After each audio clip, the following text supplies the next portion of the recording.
yang dirancang IT ini kan tidak seperti pabrik atau pembangkit dan sebagainya yang kalau ada perubahan itu butuh jangka waktu yang signifikan gitu lumayan. Ya. Sekarang bahkan pabrik pun sudah mulai menuju ke perubahan yang bisa lebih cepat kan dengan banyak teknik lah ya. Apalagi sekarang ada 3D printing dan sebagainya, kita bisa produksi dengan harga tidak mahal tapi Kalau miskonsepsi yang langsung saya tangkap dari pernyataan itu adalah bahwasannya kedua hal ini nggak directly langsung berhubungan satu sama lain. Jadi kalau kita berbicara IT Enterprise Architecture, itu sifatnya lebih high level ya. Dia sifatnya mengatur bagaimana arah pengembangan perusahaan ke depan gitu ya, secara high level. Jadi, sedangkan kalau kita berbicara mengenai agile tadi, agile itu adalah suatu framework pengembangan di level teknisnya begitu.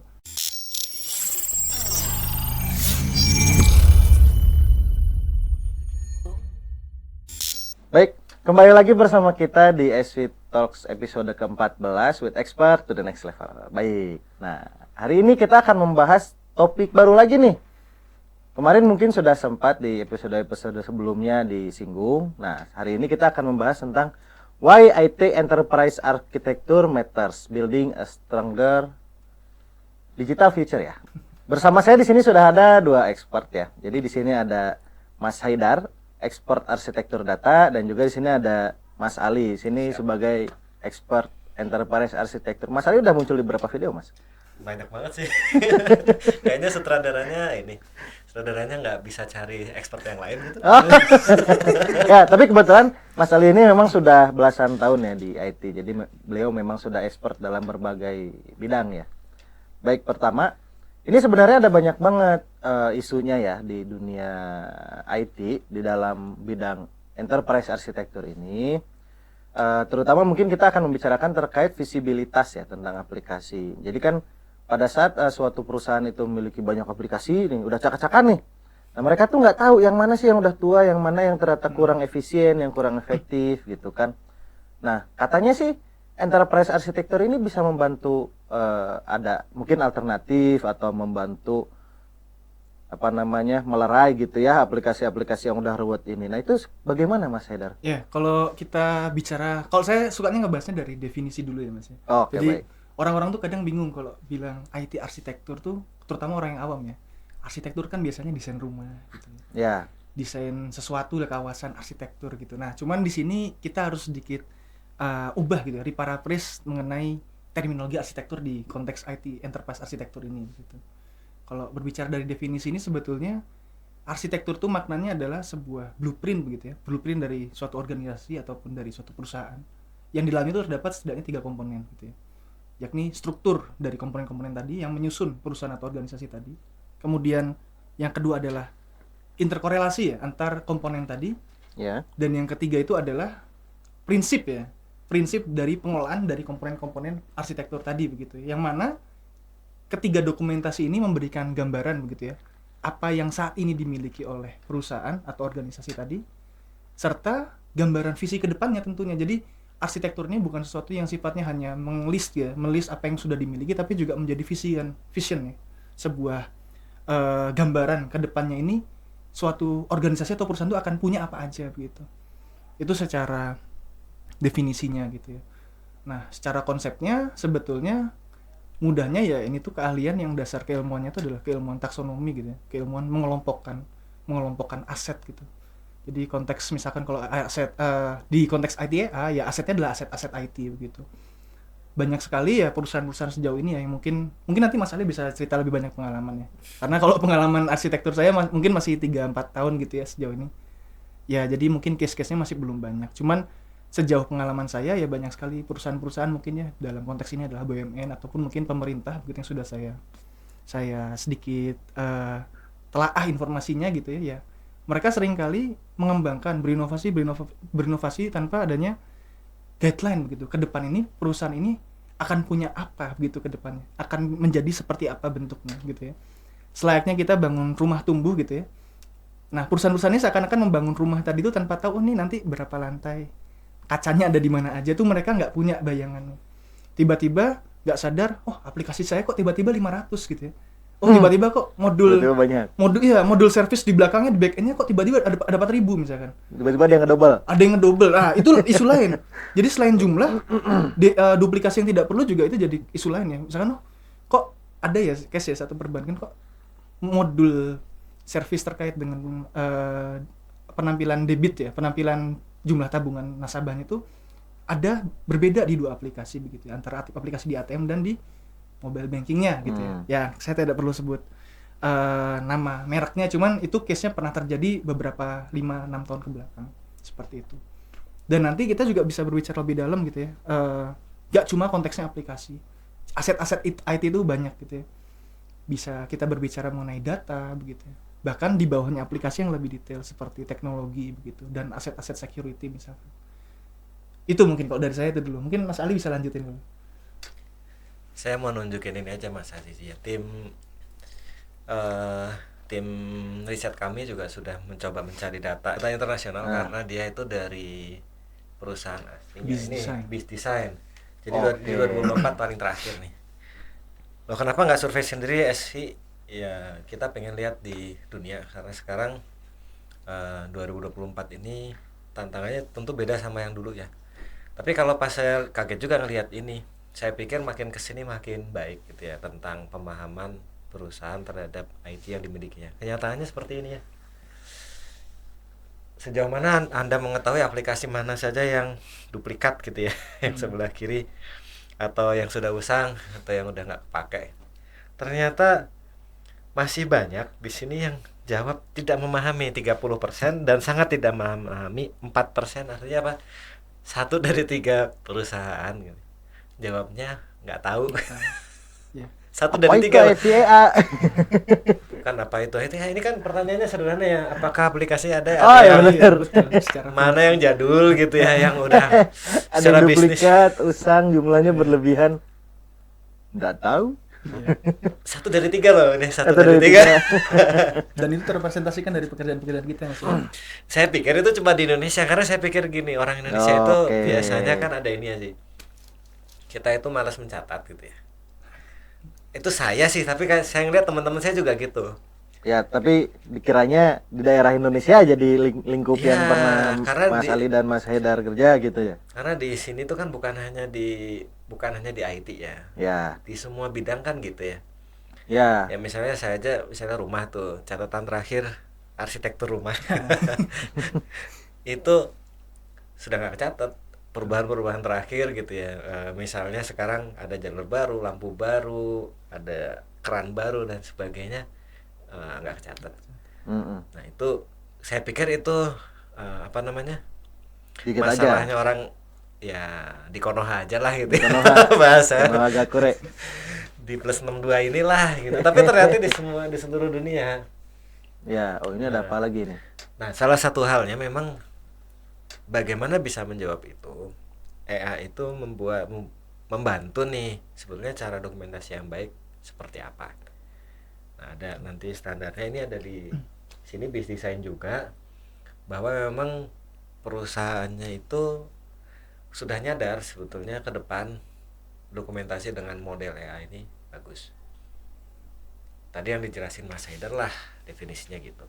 Nah, itu nambahan aja dikit lah. Ya, Jadi baik. kalau Bapak Ibu di sini merasa saya memang belum bagus, ya berarti 1 dari 3 lah. Kita punya banyak teman, tapi ya bertemanlah sama orang baik ya gitu. Ya, benar. Dengan berteman kita bergaul dengan orang-orang baik, kita kebawa ke yang baik ya. Baik. Jadi IT Enterprise Arsitektur ini kalau tadi dijelaskan oleh Mas Haidar itu kan tadi di bawahnya ada teknologinya macam-macamnya gitu ya. Terus baru di atasnya dibangun tuh aplikasi-aplikasi berhubungan satu sama lain gitu ya. Dan ini udah ada isu juga tadi sudah diangkat oleh Mas Ali ya, bahwa 1 dari 3 perusahaan itu nggak tahu mana aplikasi yang udah usang, mana yang udah double, mana yang apa ya. Kalau misalnya ada aplikasi yang tidak terlalu diperlukan, tiba-tiba jumlahnya membludak. Tadi berapa? 500 aplikasi gitu ya Mas Haidar. Tadi juga seperti apa namanya, salah satu dampaknya adalah seperti kalau di aplikasi mobile banking dan di ATM itu bisa berbeda saldo. Itu 5-6 tahun memang masalah yang sering terjadi Mas Haidar di beberapa. Dan itu memang ya perjalanannya begitulah. Baik. Nah, di sisi lain ada yang bilang juga bahwa konsep ITA ini kalau misalnya kita aplikasikan, udah kita buat nih, apa namanya, rencana jangka panjang rumah tumbuhnya itu seperti apa, yang mana dulu, nanti mau kemana, kalau mau ngebangun kita udah tahu harus yang mana dulu. Nah, katanya ITA ini nggak sesuai dengan kaidah agile. Nah, ini gimana ini Mas Haidar, Mas Ali? Ya, mungkin saya dulu ya. Kalau miskonsepsi yang langsung saya tangkap dari pernyataan itu adalah bahwasannya kedua hal ini nggak directly langsung berhubungan satu sama lain. Jadi kalau kita berbicara IT Enterprise Architecture, itu sifatnya lebih high level ya. Dia sifatnya mengatur bagaimana arah pengembangan perusahaan ke depan gitu ya, secara high level. Jadi, sedangkan kalau kita berbicara mengenai agile tadi, agile itu adalah suatu framework pengembangan di level teknisnya begitu. Jadi sebetulnya memang bersinggungan, tapi singgungannya itu tidak begitu signifikan. Tapi tetap ada singgungan. Singgungannya di mana? Project agile yang dilakukan ke depannya dalam pengembangan teknis itu, ke depannya harus melakukan alignment dengan IT enterprise arsitektur yang sudah dimiliki oleh perusahaan. Nah, sebetulnya begini, nanti bisa dijelaskan lebih lanjut oleh Mas Ali ya, sebetulnya terkait dengan konsep ITEA juga sebetulnya tidak sekaku itu. Jadi nanti kita akan mengenal beberapa konsep seperti arsitektur transisi dan juga proses-proses migrasi yang sebetulnya secara framework sudah diatur ya. Tapi yang mungkin bisa orang awam secara awam pahami gitu ya, bahwasannya proses alignment ini sebetulnya sesuatu yang justru dibutuhkan. Harusnya dipahami seperti dibutuhkan oleh ya orang-orang di first line begitu ya. Di tim teknis itu harus memahami bahwasannya ITEA ini tuh justru bukan blocker gitu, bukan sesuatu yang menghambat proses agile mereka, tapi justru membantu mereka mengambil keputusan. Itu kalau point out saya. Jadi dengan seharusnya orang-orang ini mau melakukan proses agile, mereka tuh jadi lebih mengkerucut dalam pengambilan keputusan. Mereka tahu sebetulnya perusahaan ini ke depan harus mengembangkan apa sih gitu, inovasi apa sih yang harus mereka lakukan, kreasi apa sih yang harus mereka hasilkan, itu lebih tergambarkan begitu dengan adanya ITEA. Ya misalkan gambarannya perusahaan udah punya landscape bisnis ya, landscape bisnis yang sudah tergambarkan dengan jelas gitu ya, beserta turunannya hingga turunan proses bisnisnya misalkan, kemudian landscape itu diturunkan menjadi arsitektur datanya, arsitektur aplikasinya.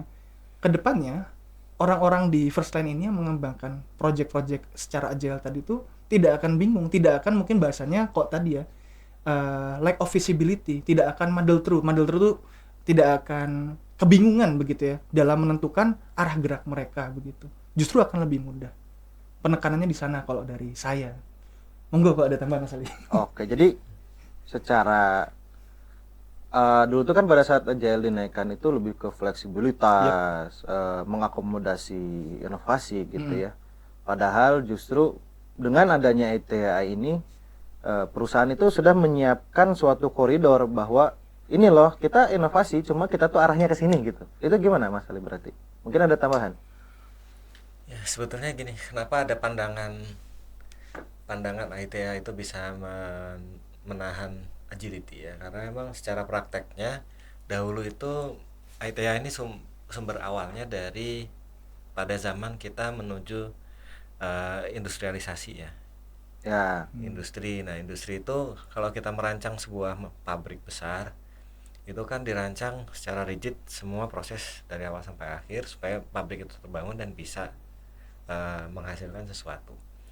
Nah, tapi itu dulu ya, ketika dulu kemudian dari situ berangkatlah Zahman pertama buat konsep enterprise arsitektur, sebetulnya melihat bagaimana manufaktur itu bekerja, dan sekarang karena sudah didukung dengan IT, bagaimana seluruh IT ini bisa dipetakan, bisa punya visibility terhadap IT seperti di sana. Nah, seperti kata Mas Haidar tadi, sebetulnya secara konsep tidak bertentangan. Kenapa? Karena sekarang juga jadi sebetulnya sekarang yang dirancang IT ini kan tidak seperti pabrik atau pembangkit dan sebagainya yang kalau ada perubahan itu butuh jangka waktu yang signifikan gitu, lumayan. Sekarang bahkan pabrik pun sudah mulai menuju ke perubahan yang bisa lebih cepat kan, dengan banyak teknik lah ya, apalagi sekarang ada 3D printing dan sebagainya. Kita bisa produksi dengan harga tidak mahal tapi dengan lebih bisa dikustomisasi. Nah, ini kembali ke IT yang sekarang mendukung semua organisasi yang tidak serigid itu. Dan secara bisnis tantangannya adalah kondisi ya seluruh hal yang ada di dunia sekarang bergerak lebih cepat ya, berubah lebih cepat. Cuaca juga ya, Ya. perubahan iklim. Pembahasan lain tapi itu. Pembahasan lain. Nah, justru gini, yang konsepnya EA tetap bagus, tetap sangat bagus, tapi gimana caranya supaya kita bisa merespon lebih cepat apa yang ada di luar. Betul kata Mas Haidar, justru EA lebih bantu. Kalau kita tahu peta terhadap IT kita sekarang, peta terhadap masing-masing aplikasi mendukung bisnis apa, aplikasi ini jalan di infrastruktur apa, dengan mudah kita bisa tahu mana yang bisa kita korbankan, jangan dikorbankan, mana yang bisa kita hapus. Ya, Optimalisasi. Untuk optimalisasi gantikan dengan sistem yang kita butuhkan. ya. Tapi apa yang diperlukan? Keberanian untuk berubah. Ya, Keberanian untuk berubah dengan lebih cepat gitu. Mendrop sesuatu yang tidak begitu bermanfaat bagi bisnis atau organisasi kita dan mengintroduksi satu hal yang belum tentu ke depan bermanfaat tapi potensinya besar, kan itu sebetulnya agility itu. ya baik. Mau nambahin nih Mas, sedikit. Jadi kalau dari yang disampaikan Mas Ali itu jadi saya keinget sebetulnya seninya dari keahlian di ranah ITA ini sebetulnya tuh nggak cuma kita berbicara keilmuan taksonomi ya. Mungkin kalau di sini kita kenal ada satu turunan keilmuan IT namanya IT Asset Management gitu, satu keahlian gitu ya. Nah, ITA ini sebetulnya terkait kuat dengan IT Asset Management ini, tapi tidak hanya ini saja begitu. Kalau saya memandangnya ada dua ranah keahlian di bidang IT yang itu menjadi seni utama ya, supaya kita bisa mengoptimalkan implementasi dari ITA ini. Pertama IT Asset Management itu sendiri ya, untuk kita bisa bisa secara efektif akurat melakukan taksonomi dari aset IT tadi. Dan yang kedua itu sebetulnya IT Change Management sebetulnya. Ya tadi berbicara bagaimana kedepannya perusahaan itu bisa melakukan change management dengan baik, itu seharusnya IT itu hadir di sana juga gitu. Tidak hanya sebatas pencatatan kayak existing kita punya apa aja sih, enggak. Tapi kedepannya tuh ya IT ini harus bisa menjadi suatu wadah ya, wadah bagi stakeholder IT terkait untuk bisa berkolaborasi menuju satu tujuan sama gitu ya, untuk pengembangan kedepannya gitu. Oh, ini menarik nih, udah ada. Tadi Mas Ali sudah keluar tuh Zahman gitu kan. Terus ini kita Agile tuh kan berarti ada koridornya. Nanti setelah suatu aplikasi selesai dikembangkan, harus ngelihat lagi juga kan ke ITA-nya. Terus Mas Haidar juga jelaskan lagi kan bahwa kita tuh nggak sekedar mapping doang gitu, kita tuh ngelihat ke depannya seperti apa. Tapi nanti setelah teman-teman di perusahaan ini udah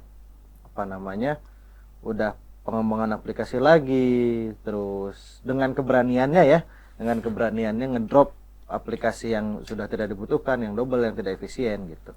Nah ini kan berarti ada suatu proses, ada suatu rangkaian proses ya yang berjalan di sini. Itu saya sudah sedikit searching dikit gitu ya. Ada namanya TOGAF ini, itu Enterprise Architecture ini. Nah ini apa ini benda TOGAF ini, Mas Ali? Ya, nanyanya pas ke saya ya. Betul. Saya certified TOGAF. Saya belum. Coba certified data arsitektur spesifik. Nah, kenapa cuma data? Coba Mas dijelaskan konteksnya dari sisi padat. Iya, karena dalam TOGAF itu Saya bagian IT Asset Management ya sertifikasinya. kalau aset manajemen biasanya ngomong dari sisi infrastruktur ya Mas ya, dari teknologi. Ada sih macam-macam. Monggo nih dijelaskan Mungkin secara bisa. komprehensif TOGAF nih. Nggak cukup lah kalau komprehensif, tapi intinya gini, tadi saya sebutkan salah satu praktek yang awal ada kan Zahman gitu ya. Zahman itu nama orang, dia yang mendefinisikan bagaimana Saya harusnya manggilnya Mbah berarti. Mbah Zahman itu. Mbah Zahman, siap. Karena dia buat tahun 80-an, saya mungkin sudah lahir belum ya, nggak tahu ya. Mas Azizi belum lahir ya. Belum, saya masih muda Mas, Nah, 17 jadi plus. di tahun 2000 mulai tahun 98-an itu ada sebagian dari industri yang melihat ini terlalu rumit, kemudian mereka bergabung membentuk namanya The Open Group. Nah, membuat arsitektur framework yang baru. Jadi TOGAF itu tadi ya, The Open Group yang dari industri, ada yang dari pengguna sistem IT, ada dari konsultan dan sebagainya. Nah, dia mendefinisikan yang lebih simpel daripada Zahman, yaitu inilah ya arsitektur secara umum. Ini tafsiran kami lah ya, tapi dia membagi arsitektur EA itu dari paling atas bisnis arsitektur, ini yang mewakili semua hal strategi bisnis dan sebagainya di dalamnya. Kemudian di bawahnya ada information system arsitektur, itu terdiri dari data dan aplikasi. Kemudian di bawahnya ada teknologi tentunya semua ini diimplementasikan di teknologi sampai ke ya kalau sekarang servernya cloud dan sebagainya. Nah, di sini dikeluarkan secara khusus sebelah kanan itu ada security arsitektur. Ini mungkin yang dibahas di SV Talk 13 yang kemarin. Tentang security. Ya, tantangan security ke depan, ada quantum computing dari teknologinya dan dampaknya ke sana gimana. Nah, ini yang simple kita harus punya sebetulnya tadi kalau dikaitin sama IT asset management di setiap komponen di sini ya, kalau kita ngomong komponen IT ya di information system dan teknologi ke bawah gitu ya. Dicatat. Kita punya tadi bahasa kalau di IT asset management aset apa aja gitu. Ya. Atau kalau di bahasa TOGAF aset itu kita punya komponen apa di sana, penyusun arsitektur dan hubungan antara satu komponen ini dengan komponen lainnya. Yang pada akhirnya sampai ke atas harus komponen apapun di bawah harus kita telusuri sebenarnya bisnisnya apa. Oke, baik. Kalau kita bisnisnya nirlaba, ya di sana mendukung tujuan organisasi kita apa gitu ya. Jadi kejadian seperti tadi ada aplikasi yang nggak kepake, bisnisnya udah habis, mudah-mudahan bisa terjawab dengan gambaran ini. Nah, TOGAF sendiri sekarang yang paling baru versi 10, dari versi 9 itu perubahannya cuma satu, dia menuliskan secara eksplisit bagaimana antara TOGAF dan tantangan digitalnya termasuk agility ya.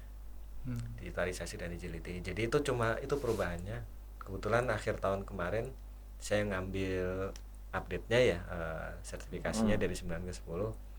Yang lainnya sama. Termasuk bagaimana kita menyusun ini, yaitu ada di tadi yang slide selanjutnya ya. Ini TOGAF itu ada 2, bagaimana kita memetakan, dan ada ini menyusunannya, lingkaran ini. Ini lingkaran ini. Ya, lingkaran dari architecture vision, bisnis dan sebagainya. Bedanya di TOGAF 10, dia menekankan bagaimana caranya kita mengiterasi ini dalam konteks agile. Jadi kalau kami sendiri salah satu penggunaan TOGAF ini kan untuk IT strategic planning ya, 5 tahunan atau 3 tahunan. Ini diiterasi sekali gitu ya, sampai keluar migration planning sama buat governance-nya gitu.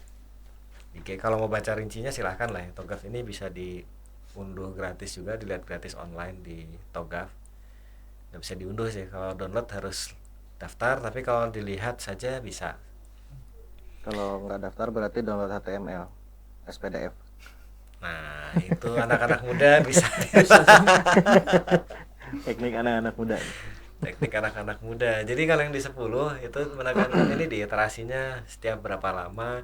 Target itu tidak perlu terlalu jauh ke depan, tapi tetap kita perlu punya arah kan ya. Betul. Karena tetap saja kalau kita if we fail to plan, then we plan to fail. Ya. Itu kata-katanya siapa saya lupa. Ada di mana? Kayaknya ada di ini mungkin ke tempat lain ya. Kalau nggak saya itu ada di materi capacity planningnya Sharing Vision. Jadi itu Iya, betul. sekilas iklan capacity planning ini kita supaya bisa mengetahui kapasitas yang bisa kapasitas IT kita ke depan seperti apa perencanaannya. Ada di situ, ada di materi itu, Mas. Ya. Jadi ketika kita tetap perlu rencana jangka panjang mau kemana, tapi kita harus agile, artinya kita bisa mengubah itu dengan berani gitu ya. Kalau memang bisnisnya harus berubah, kalau memang teknologi tiba-tiba ada disruption, ada teknologi baru yang kita kemarin belum address, ayo kita ubah sebelum 5 tahun. Jadi itu sekilas tentang TOGAF ya. Ya, baik. Nah, menarik sekali ya. Jadi dari teman-teman Sharing Vision juga sesuai penangkapannya teman-teman Sharing Vision, IT Enterprise Architecture ini udah ada macam-macam ya. Kalau misalnya dilihat di slide sebelumnya, itu di bawahnya udah ada pondasinya dulu, teknologi apa aja yang kita pakai. Terus ada tiangnya ya, harus kokoh ya, itu dari security-nya. Terus nanti ada lantai berapanya, isinya apa gitu kan, datanya apa, aplikasinya apa. Terus dibungkus semuanya, atapnya itu dari bisnis. Harus tetap melihat ke arah bisnisnya ya, jadi visionnya. Itu kan Mas Ali? Pondasinya justru dari bisnis gak sih Mas kalau Berarti dibalik. sepahaman saya? Iya. Ya, sebenarnya bukan fondasi gini. Jadi kalau kita ngomong IT itu, kalau dulu kan ada istilah IT as support, Iya, sekarang IT as bukan. sekarang itu IT as Enabler. enabler. Jadi memang sekali lagi IT itu sebetulnya tanpa ada bisnisnya IT itu nggak ada apa-apa. Walaupun kita ngomong bisnis digital gitu ya, kita bikin marketplace tapi kalau nggak ada yang ngisi ya nggak jalan. Benar. Walaupun gini, marketplace zaman sekarang untuk yang online nggak akan mungkin tanpa ada sistemnya yang bagus gitu. Ya, tapi kalau nggak ada yang jualan, ya udah gitu. Ngapain gitu. Nanti tutup juga kan, segera tutup. Ya, Nggak ada yang jualan, nggak ada yang beli. Nah jadi itu perlu kita garis bawahi, tetap saja bahwa semua IT kita itu kalau nggak ada bisnisnya ya buat apa kita jalanin gitu. Buat apa ya, servernya tetap ada dan dihitung dalam capacity planningnya Mas Azizi gitu ya. ya, Gitu kan Mas Azizi? ya. Capacity planning, apa yang di planning kalau nggak ada bisnisnya? Sama IT apa enterprise arsitektur juga, apa yang kita mau nyiapin arsitektur buat apa kalau misalnya bisnisnya aja nggak ada gitu kan? Kalau di data case-nya ada Mas. Gimana tuh, Datanya Mas? tetap disimpan tapi bisnis udah nggak ada. Untuk memenuhi compliance sebetulnya, untuk memenuhi compliance retensi data harus ditahan sampai 2030 misalkan. Database-nya masih ada. Walaupun sebetulnya menurut saya itu agak aneh ya, karena seharusnya bisa aja aplikasinya dispose aja, aplikasinya udah nggak Karena perlu udah- dipertahankan, datanya di backup gitu kan. Nah ini aplikasinya tetap ada, nyala di server gitu ya, padahal bisnisnya udah nggak ada operasional sama sekali. Ya salah satu aspek bisnis memang regulasi. Tapi tadi perlu dilihat bahwa yang diperlukan regulasi hanya data. Iya, aplikasinya enggak. Sampai 30 tahun gitu ya. Hmm, Jadi aplikasinya bisa aja kita hentikan. Jadi dari arsitektur aplikasi tadi nggak ada arsitektur data selama 30 tahun harus kita Iya, simpan untuk betul. kebutuhan bisnis regulatori. oke. Jadi, janganlah itu mah. Nanti saya nyinggung regulator lagi. Baik. Saya Nah, ini juga ada tantangan ini nggak? Ada tantangan yang cukup notable nggak di IT enterprise arsitektur ini? Nah, saya mungkin nanti ini sekalian closing dari saya ya. Ah, Mungkin. siap. Jadi mungkin nanti Mas Haidar mau nambahin juga. Mas Haidar ini habis ini mau datang ke nikahan ya. Nikahan. Oh, kayak tinggal pilih di ya. address ini. Nggak apa-apa, jadi pagar bagus di sana. Kalau Wih, kita, pagar bagus kan saya kita jadi- sering ngedoain yang nikahan itu bisa sakinah, mawadah. Mawadah, warohmah, Ya, ya. sebetulnya tantangannya itu mirip lah, saya sambungin lah. Jadi ETA itu satu, dengan segala macam perubahan bisnis kita, ada tantangan teknologi baru, ada tantangan data privacy, ada tantangan apa yang sekarang kebocoran data di darat itu kan banyak Ya, banget. data pribadi, security-nya, apalah breach, yang gitu-gitu ya. Ya, bagaimana IT ini tetap bisa sakinah itu, tetap bisa kita IT dijalankan dengan tentram dan sebagainya. Salah satunya memang dari bagaimana kita bisa selalu punya pandangan yang sama terhadap IT. Jadi salah satu tantangannya IT berubah cepat, tapi kita bagaimana punya dokumentasi dalam ITAA yang selalu ngikutin ini. Nah, tentu ada trik-triknya seperti bagaimana kita jangan terlalu over documenting, tapi juga jangan terlalu tidak kita dokumentasikan di dalam ITA. Jadi ITA hanya high level aja, nggak ada rincian dari ITA-nya. Dari situ kemudian ada mawadah. Jadi bagaimana kita bisa bersinergi nih antara tim-tim yang mengurus IT.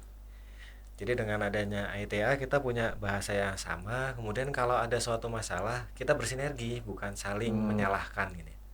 Dan mudah-mudahan kita dapat rahmah. Jadi salah satu mungkin apa ya, hukum alam yang ada itu kalau kita bisa bersinergi dengan baik, bisa tentrem gitu ya di organisasi kita.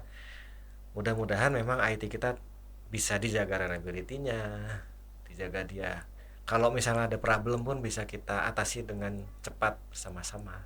Dan lain-lain.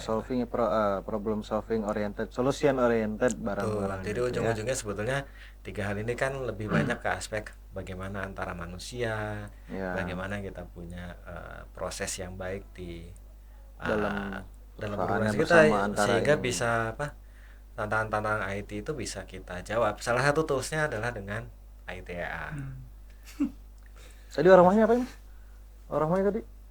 Rahmah itu bagaimana kita, karena secara hukum alamnya ya Tuhan itu akan menganugerahkan memang keberkahan kalau kita bisa melakukan dua hal itu gitu. Woi, Cocok ya. keberkahannya bisnisnya naik. Amin.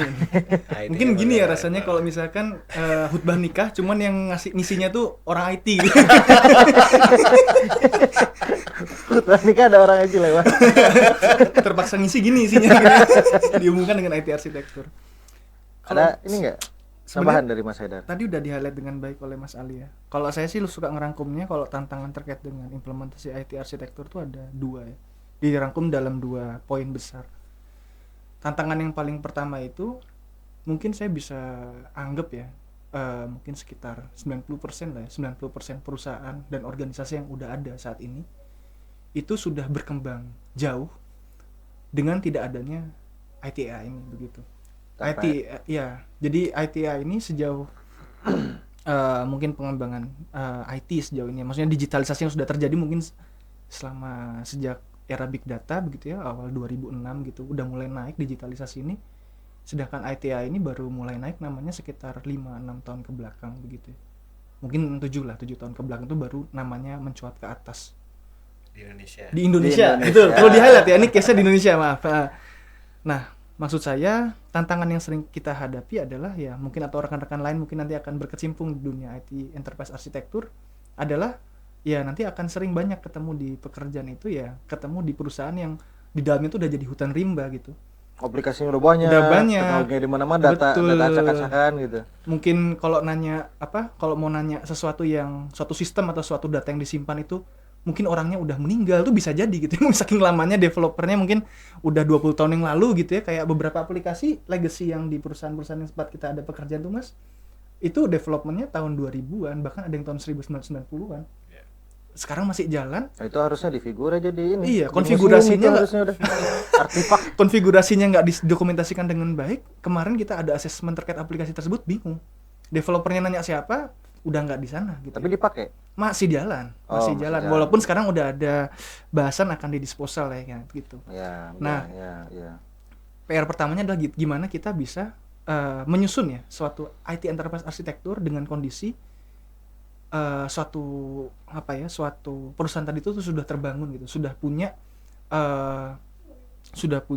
asetnya yang terbangun secara dalam tanda kutip matang ya gitu ya. Ya. Nah, tantangannya akan besar di change manajemennya sebetulnya. Kalau aset, sebenarnya pencatatan asetnya juga udah challenging ya, cuman lebih challenging lagi di bagian change manajemennya. Setiap product owner tadi itu akan punya egonya masing-masing.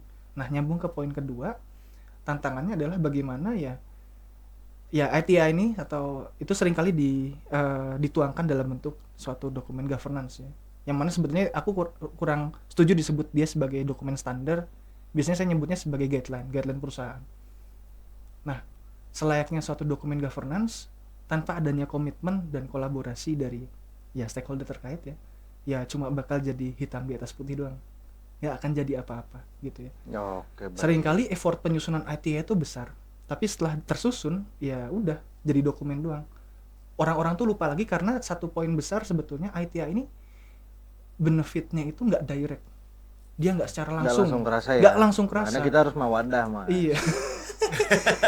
Sinergi, Bahkan integrasi. indirect satu tingkat aja nggak. Maksudnya misalkan satu hal dalam konteks ITA diterapkan misalkan gitu ya dalam satu governance di perusahaan itu nggak langsung biasanya dapat efisiensinya nggak. Biasanya baru beberapa kali upaya baru terasa efisiensinya. 3 gitu. tahun gitu Iya, baru kerasa. betul.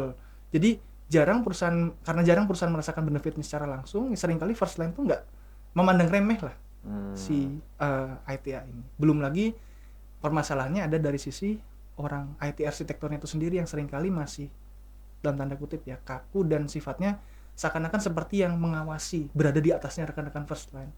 Nah, seharusnya kalau menurut saya ya beberapa perusahaan sudah mulai menerapkan ya. Banyak bahkan rekan-rekan IT arsitektur ini harusnya bekerja bersama gitu, setara dengan rekan-rekan first line dan sifatnya lebih proaktif dan konsultatif gitu. Jadi sifatnya tuh nggak cuma lu tuh salah gitu, lu tuh menyalahi IT arsitektur kita, tapi nggak, kita konsultatif. Kenapa? Ditanya kenapa dikembangkan seperti ini? Barangkali ya tadi sebetulnya ITI itu sifatnya nggak betul-betul mengekang ya. Dia ada flexibility, tadi mungkin sudah dijelaskan dari framework TOGAF tuh ada sisi di mana ITA ini bisa menyesuaikan di tengah-tengah begitu ya. Jadi nggak betul-betul mengekang gitu. Jadi Oke. Ya kurang lebih gitulah Mas ya. Semoga bisa dirangkum. Lumayan ini nambah topik how to be a good leader. Kita bukan dari atas tapi Leadership kita juga bersama, prinsip yang perlu. leadershipnya Betul. begitu. Baik. Menarik sekali ya. Jadi kita harus sakinah mawaddah warahmah, kita harus selalu kolaborasi ya kita dalam mewujudkan IT arsitektur ini jangka panjang. Ternyata ya bukan tiba-tiba jadi bagus perusahaan kita teman-teman.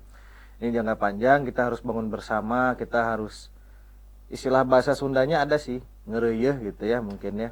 Pokoknya kita dari nol nih udah hutan rimba, kita rapihin dikit-dikit gitu ya. Begitu dari saya sebagai host Azizi. Nah, ini menarik sekali ya untuk teman-teman pelajari IT Enterprise Arsitektur. Kalau ingin mempelajari lebih detail, lebih rinci itu ada di websitenya Togaf, di websitenya Open Group. Nanti ada link di bawah ya. Di bawah sini. Di bawah sini ada link. Oh ya, Di enggak, deskripsi. linknya editor di bawah di deskripsi. Tapi di bawah saya juga ini ada like, subscribe, komen, sama di kiri atas ada lonceng. Jangan lupa teman-teman klik juga ya. Nah, baik, terima kasih begitu dulu dari kami. Selamat bertemu lagi di episode selanjutnya. Terima kasih. Terima kasih.